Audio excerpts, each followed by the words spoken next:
Hello and welcome to a new episode of Camera Shit, and today we're talking about the original EOS M anamorphic.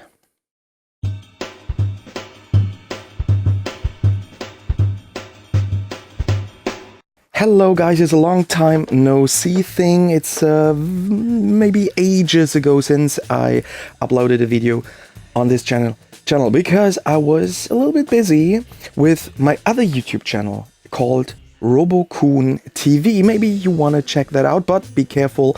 This is completely in German language, so if you don't understand that, this might not be the channel for you, but I will be happy if you leave a comment there, subscribe, doesn't matter.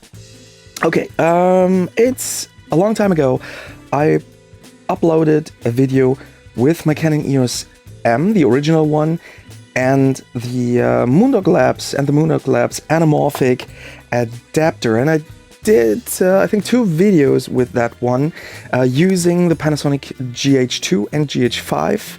And the reason is I wanted to go into the anamorphic world. This really looks nice, and this is something we would call cinematic.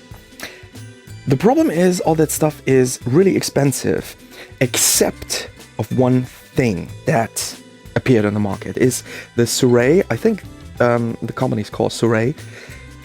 They released an anamorphic lens, a 50mm anamorphic lens.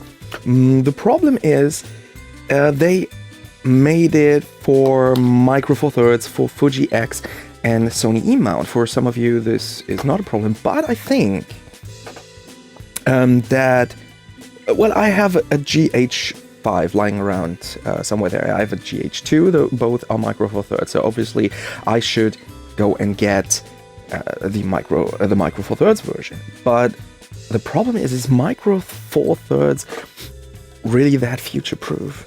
I don't think that there will be another great Micro Four Thirds camera coming and ever coming, you know? I think with the Blackmagic Pocket 4K, that was the top of the mountain.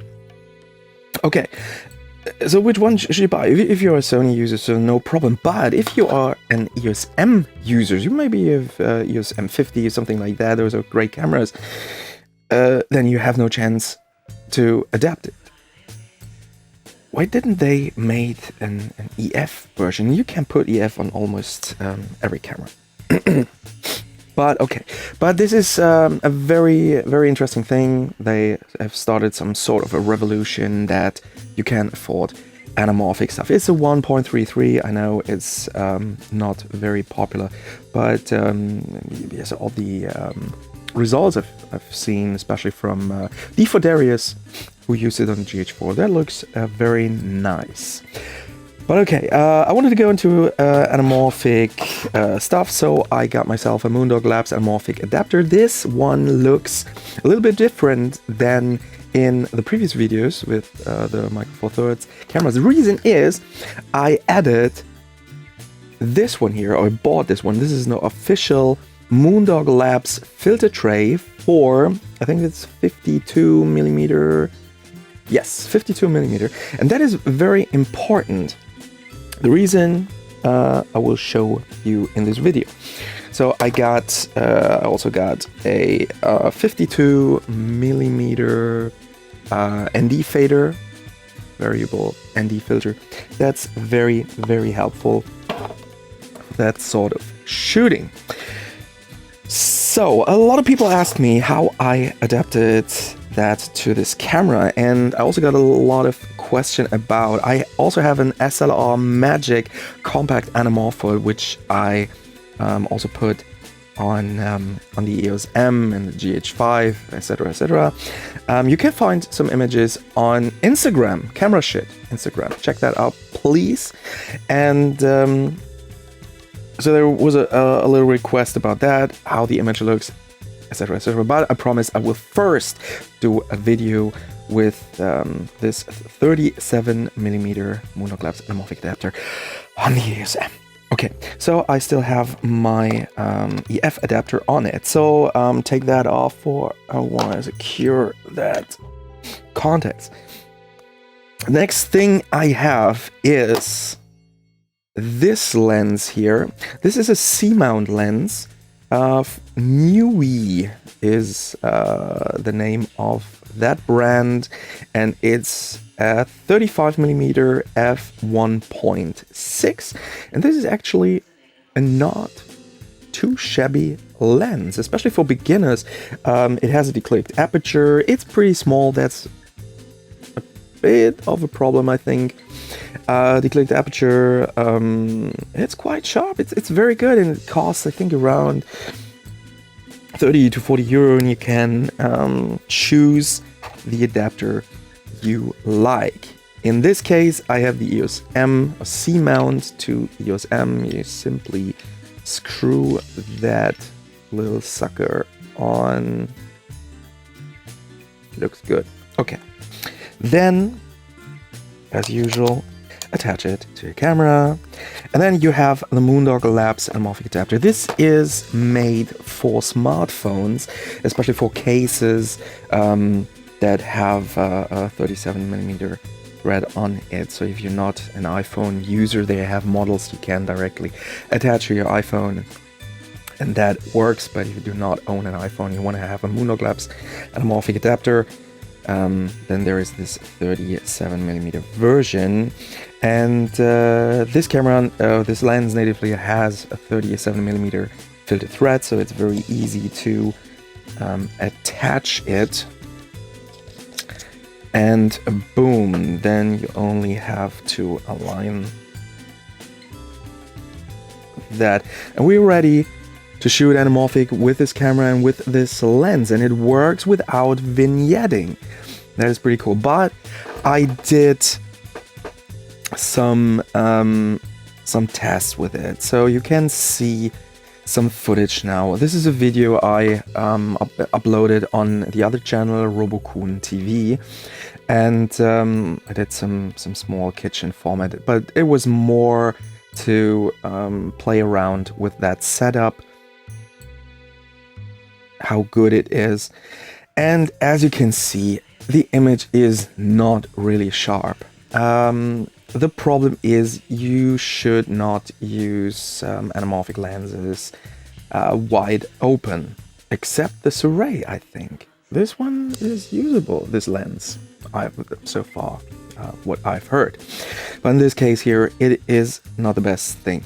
On the other hand, I did not have a camera operator, so I tried to set focus by my own, and then being the host in front of the camera. That is also not that ideal situation, but my other tests, they are pretty similar. The problem is, so many people would say, well, why not stopping down that lens? Yes, I could do that, but the problem is this. As soon as I stop down the lens, you see this heavy vignetting from the iris blades, and this is a problem of that combination. That this doesn't happen if I'm using this lens only. Then there is no problem. You can stop down without any vignetting. It's just a problem. So that is the situation. We only can use this one wide open, and that is a problem. A good thing if you have installed Magic Lantern on this, and I think the EOS M, the original one, is that the only one, the only EOS M camera you can install Magic Lantern on? I don't know. Maybe there's another one. Put that in the comments if you know a little bit more about that. But a very cool thing is, so when you shoot anamorphic, everyone knows, I hope everyone knows, so I will not go too deep into that anamorphic shooting. A lot of people know that the image is stretched, and you will see that on the live view, that stretched image. But with Magic Lantern installed, you can choose the anamorphic de-squeeze mode in your Magic Lantern menu. And that is really nice, but I found out or realized that the live view is a bit laggy when in Magic Lantern mode. I don't know if that is a problem for other people. This is the only camera I have with Magic Lantern installed on it, so maybe put that in comments. You may have some more experience with Magic Lantern than I have, but I found that really, really helpful. Okay, I think that's it for this episode. I hope this was very helpful. If yes, please like that video, subscribe, tell it your friends that you get here some camera information. Oh, what I forgot. So if you order this Newyi lens, I try to put a link into the description where you can get it in the UK and in Germany. It will come with this one here, a little sunshade, 37mm one. You can put that on. It's very nice. The build quality is also very good from it. I can recommend it. Nice lens, but a little bit too small. Okay, that's all for today. Next time we're gonna use the EOS M with the SLR Magic Compact Anamorphic, and you will, and I will tell you that story how I